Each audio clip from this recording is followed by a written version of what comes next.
Rena? Hey. Hey, good.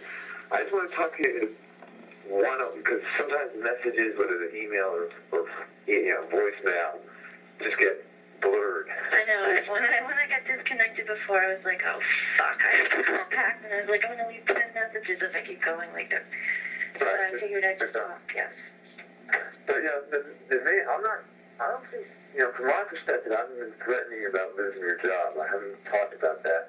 What I said is that, when Patricia showed me that email, it was not your average email. It was, I don't know if you're aware of how your emails come across, but they come across as being very, in my eyes, pretty I'm proud of the email, but you know Patricia a little bit, and you know it takes two to tango, and she was so out of line, it's just not even like, whatever. I don't even want to go into what happened in Yoga Spot, because I wasn't there.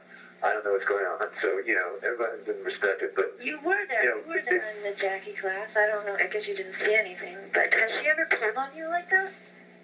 She's done some pretty, aggressive, but I always felt like I felt most of the time she knows what she's doing. Well, actually, that makes me feel a lot better because she was aggressive. Because I know that's her personality. Never enhanced the feet.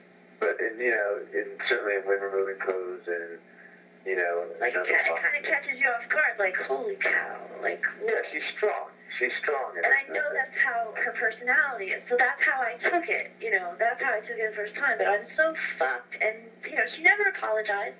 I mean, I don't even want to talk about it with you, but whatever, I'm so freaked out about that, but I don't bring it to work. Keep it separate. My thing about that is that, well, it is separate, but it isn't. I mean, I think it's like, I go to Yoga Spot, they let me practice for free, I'm happy about that. I don't want to,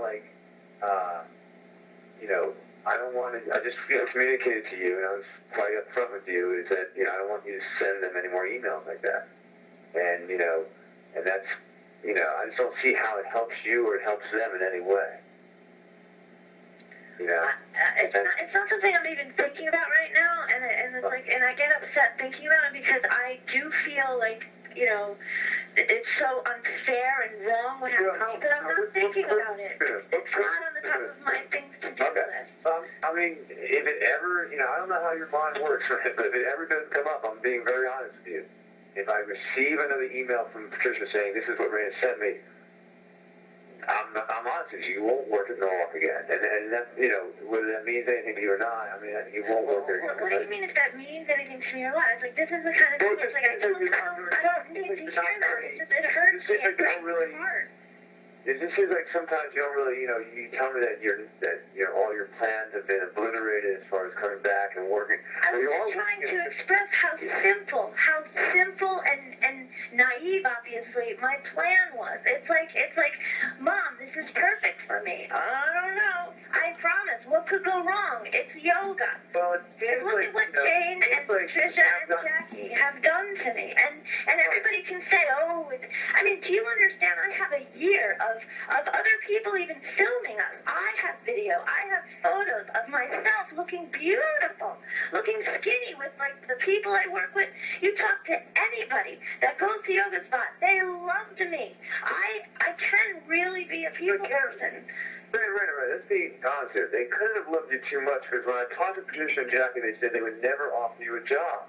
So that, I don't know, the people who Tell me about it. It's like I had to put up with Danielle losing, having miscarriages and stuff, and I felt bad for her, so I never let it get to me. The only thing I did with Danielle was stop taking class for the summer, and I started to gain my weight. I mean, I lost 54 pounds between February and June at Yoga Spa. That's why they gave me a job.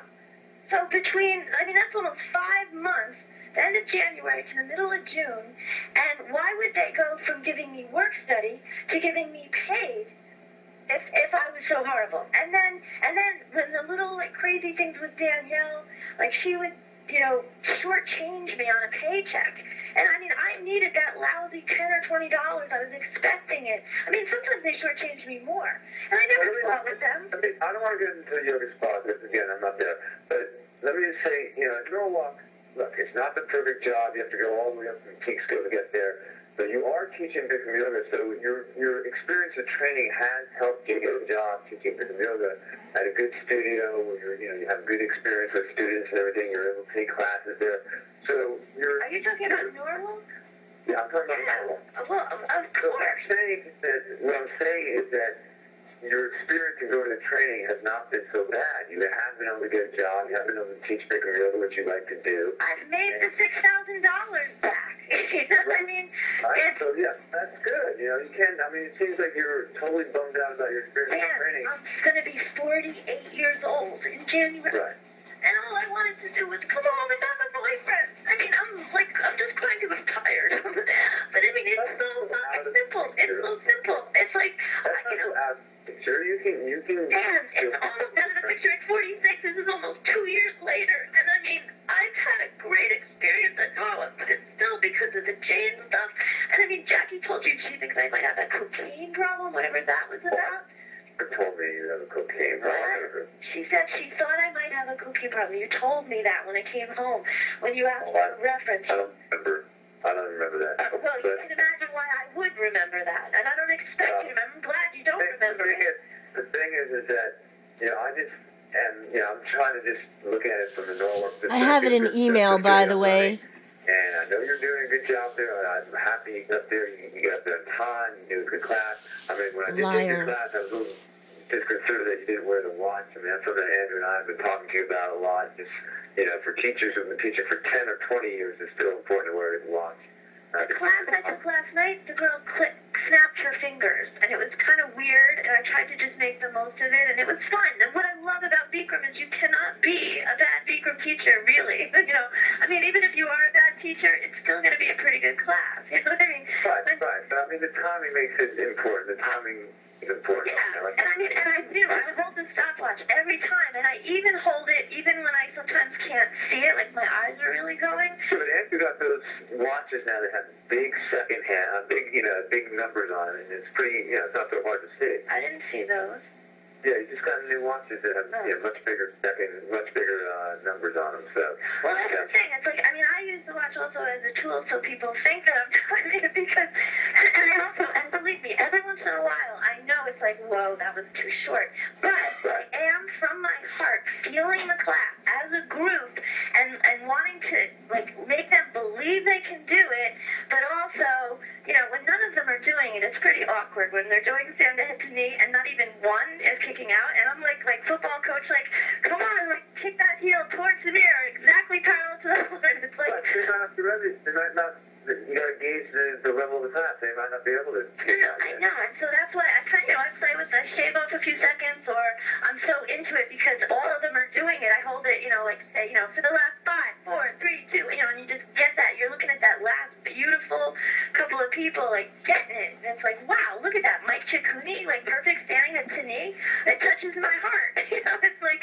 Right. But even if they're not kicking out, you can still, give them instruction. All right, pull the muscle up the left knee, pressure. Oh, yeah. I know. Believe me, I tell them, if you have to modify, just lock the standing knee. And I even, it took me years to believe that. It's like if you lock the standing knee and you don't even do anything with the up leg, you're going to sweat. You're going to get the 100% benefits because you're using your abdominal muscles, blah, blah, blah. And, I feel that myself. When my knee is really messed up. It's easier to kick out. Some people kick out, but their knee isn't locked out, and that's in some ways a little cheating here. Oh, it's completely wrong. And I have been training, and I'm so embarrassed because now I feel it. Even though I've gained weight, I can still have a day where, because my belly gets in the way, oh my God.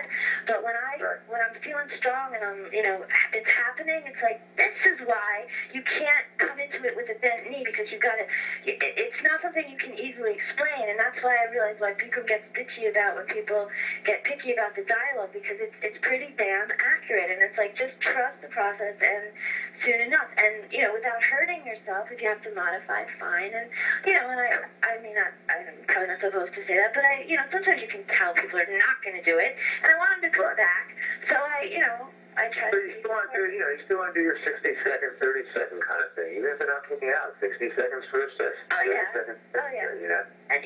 And more and more more I appreciate why that is. Like, you know, so, like, even if it's nothing more than me practicing my dialogue, you know, to get the timing to exactly 60 seconds. I'm kidding about that. It's about them. It's about my dialogue as much. But, yeah. That one,